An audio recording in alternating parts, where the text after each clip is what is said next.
ये फैसला आया है, देखिए देश भर के लिए खुशी की बात है, उन महिलाओं के लिए खुशी की बात है, क्योंकि जिस तरीके का ठप्पा, न्यायिक ठप्पा हाईकोर्ट ने लगाने का काम किया था, ये बहुत ही ज़्यादा निराशाजनक था। कई दिनों से पीड़िता के साथ साथ तमाम लोग सड़कों पर थे, आंदोलित थे और ये बार बार गुहार लगा रहे थे कि इस तरीके का अगर फैसला जुडिशरी देगी, न्यायपालिका देगी, तो ये बहुत ही ज़्यादा महिलाओं के साथ अन्याय है। और ये अन्याय, क्योंकि अगर इस तरीके का अन्याय होगा तो जाहिर है किसी का जुडिशरी पे, न्यायपालिका पर भरोसा नहीं रहेगा। लेकिन ये फैसला सराहनीय है और स्टे मिलना बहुत बड़ी बात है कि आज सुप्रीम कोर्ट ने इस जमानत पे जो कुलदीप सिंह सेंगर जो अपराधी था, जो बलात्कारी है, पूर्व विधायक जो भाजपा का कुलदीप सिंह सेंगर, उसकी जमानत पर स्टे मिल गया है। तो ये हम सभी के लिए ये एक जीत है, एक जीत है।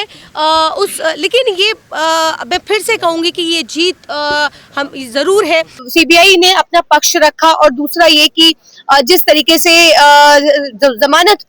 जमानत पर स्टे मिलना था, क्योंकि स्टे की ही उम्मीद पे गए थे कि स्टे होना चाहिए। देखिए आज मैं कहूंगी कि एक वकील अधिवक्ता होने के तौर पर मैं कहूंगी कि पूर्णतः जो है फांसी हो जाए। वो देखिए वो सुप्रीम कोर्ट में इस आधार पर भी हम नहीं आए थे, लेकिन हाँ, फांसी होनी चाहिए। ऐसे बड़े केसेस के अंदर फांसी होनी चाहिए कि कुलदीप सिंह सेंगर, चिन्मय आनंद, जो राम रहीम आसाराम जैसे लोग हैं और प्रज्वल रेवन्ना जैसे लोग हैं जो कि छूट जाते हैं, निकल जाते हैं। ऐसे लोग जो बलात्कार करके सत्ता का संरक्षण प्राप्त करके सुप्रीम कोर्ट नजीर पेश किया है, बाकायदा कमेंट किया है और कमेंट करते हुए कहा कि हम आमतौर पर नहीं जमानत रद्द करते, लेकिन यहाँ पर जो हम स्टे लगा रहे हैं।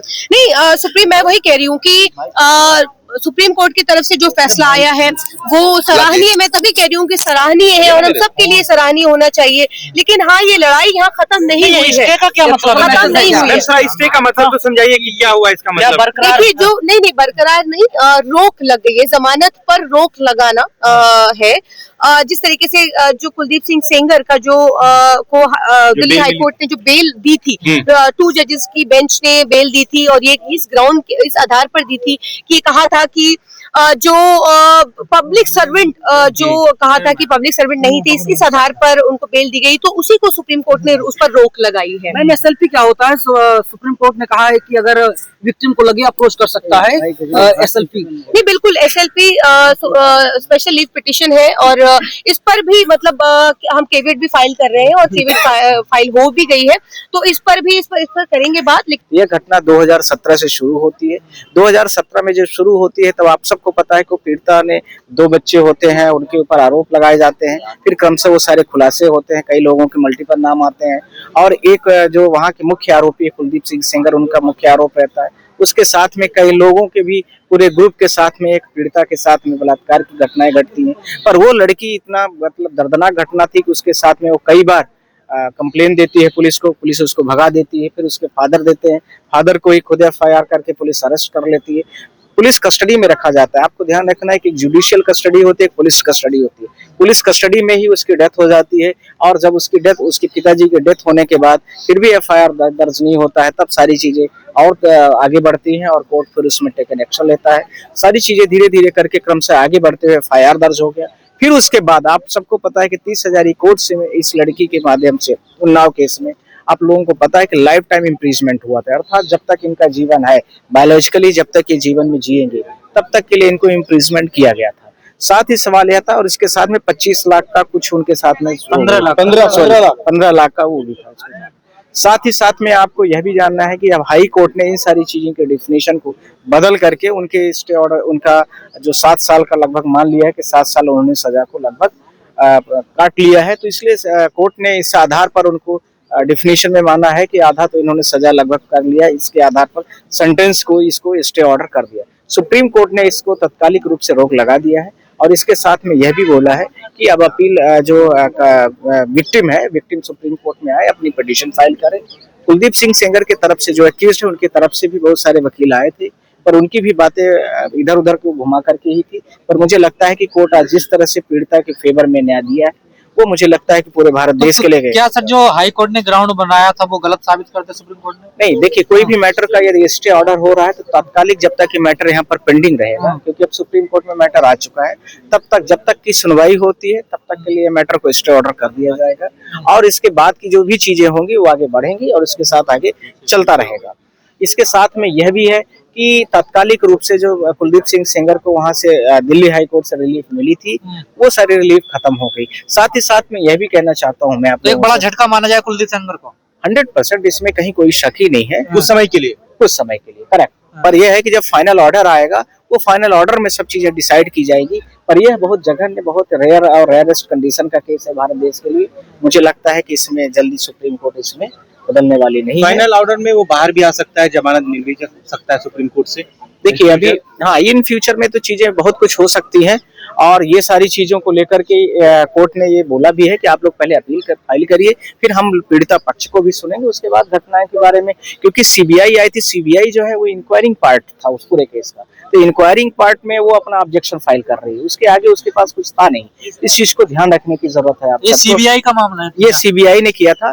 बाकी जितने भी लोग आए थे वो सारे के सारे लोग उसमें इंटरवीनियन थे और इसके साथ में कैबिएटर थे और इसके साथ में और भी लोग आए थे। सीबीआई मतलब सरकार की तरफ से है ना ये सर? सीबीआई इंक्वायरी जो कराई गई थी वो कोर्ट के माध्यम और सरकार के माध्यम का प्रेजेंटेशन था, पर इतना ज्यादा मीडिया और न्यूज चैनल वालों ने उस चीज को इतना हाईलाइट किया था। मुझे लगा कि सरकार ने अपने एक बेहतर रास्ते को अप्लाई करते हुए इस चीज को कोशिश की। ऐसा आप लोगों की तरफ से ये कह सकते हैं कि आप लोगों ने काफी बड़ा मीडिया ने और उसके साथ में जो पीड़िता के साथ में एक लेडीज थी उनको भी मैं नमन करता हूँ कि उन्होंने बड़ा सहयोग किया आप सबके साथ में। और जिस तरीके से पूरा प्रयास किया गया कि भारत देश में महिलाएं हैं, भारत देश में उनका 50% के आसपास में जो पॉपुलेशन है, प्रेजेंटेशन है, वो पूरे भारत देश में दिखा है। दूसरी तरफ का दलील दी गई थी।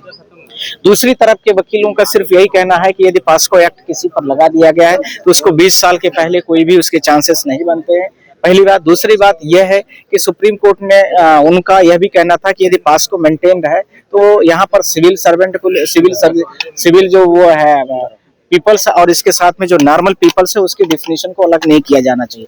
कोर्ट में जो सॉलिसिटर थे उन्होंने बोला कि देखिए ऐसा है, ये हम लोग यहाँ पर अभी सिविल के बारे में क्लैरिफाइड कर रहे हैं, न कि क्रिमिनल के बारे में। क्रिमिनल यदि कोई भी चीज प्रोसिक्यूट हो रहा है, चाहे प्रधानमंत्री हो चाहे एक सामान्य व्यक्ति हो, सबके लिए एक ही घटनाएं घटती हैं, सबके लिए एक ही नियम होगा। सवाल यह है कि पास्को के डिफिनीशन को वो इधर उधर कर रहे थे, पर पास्को के डिफिनीशन को लेकर के जो सेक्शंस उसमें दिए गए हैं, खासकर उसमें जो 120B और इसके साथ में 376B वगैरह जो सेक्शंस लगाए गए थे, उन सारे सेक्शनों पर भी और इसके साथ में और भी जो सेक्शंस थे पास्को के भी विभिन्न सेक्शंस, उन सारे 3/4 वो सारी चीजों को लेकर के, परिभाषा को लेकर के कोर्ट ने सारी चीजों को पूछा। पर मुझे लगता है कि वहां पर थोड़ा सा जवाब नहीं था। इस जवाब को लेकर के भी कोर्ट ने बोला है कि तब तक के लिए हम अभी स्टे ऑर्डर फॉलो कर रहे हैं और आप नेक्स्ट में अपील फाइल करिए। आप सब लोग अपनी अपनी अपील फाइल करने के बाद ये सारी चीजें आगे बढ़ेंगी और इसको करेंगे। देखिए भारत देश में जिस तरीके से भारत देश में महिलाओं की संख्या लगभग पूरे देश में आधी है और उतने ही पुरुष है। 140 करोड़ की जो पूरे देश की आबादी भारत के टेरिटरीज में, उसमें एक फेडरल स्ट्रक्चर है। यदि कहीं भी कोई भी पीड़िता के साथ में किसी भी प्रकार के अन्याय होता है तो भारत देश में बेसिक कोर्ट से स्टार्ट करके आप सीधा क्रमशः सुप्रीम कोर्ट आ जाते हैं। इस मैटर में आप सबको पता है कि पहले 30 हजारी कोर्ट में ट्रायल हुआ, उसके बाद एक क्रम से हाई कोर्ट गया, हाई कोर्ट से सुप्रीम कोर्ट आ गया। तो सुप्रीम कोर्ट में जिस प्रकार से आज इन चीजों को स्टे ऑर्डर लिया है, उसमें दो चीजों को लेकर के पूरे कोर्ट पर इश्यूज था। पहले तो एक सिविल सर्वेंट को लेकर, सिविल सर्विसेज वाला, और दूसरा एक जो सोशल वेलफेयर, सोशल वर्कर। ये सोशल वर्कर वाली जो डेफिनेशन है, इसको लेकर के कोर्ट के भी नजर में दो रास्ते थे। एक रास्ता ये कि जो इलेक्टेड पर्सन है, एक non elected person. Elected person का मतलब जैसे कोई एमएलएस और एमपीस होते हैं, और नॉन इलेक्टेड पर्सन का मतलब ये हो गया कि जो भारत देश में उस प्रकार के लोग जैसे कोई भी गवर्नमेंट जॉब में है और वो भी सर्वेंट के उसमें आते हैं। इस परिभाषा को देखते हुए कोर्ट ने अभी तात्कालिक रूप से जो सारी चीजें चल रही थी, सीबीआई की तरफ से यह केस जो सुप्रीम कोर्ट में पहुंचा हुआ था, सीबीआई को प्रेजेंट करने वाले जो एसजी थे, सॉलिसिटर जनरल, उन्होंने इस कोर्ट में तुरंत ही स्टे ऑर्डर्स मांगने के लिए कोशिश किया था और सुप्रीम कोर्ट ने उनकी सारी बातों को रिलाय भी किया। और इसी के साथ में यह भी बोला है सुप्रीम कोर्ट ने आज कि देखिए ये जितनी भी घटनाएं घटी हैं, ये मतलब लीगल थी, अनफेयर है, पर अभी लड़की की तरफ से या पीड़िता की तरफ से अपील नहीं आई थी। तो जो पीड़िता के पक्ष को वकील प्रेजेंट कर रहे थे, उनको मौका दिया गया कि आप अपील फाइल करिए इसको और अपील में आइए। साथ ही साथ में मैं आप लोगों के साथ में इस घटना के बारे में शुरुआती क्रम में थोड़ी सी बात करूं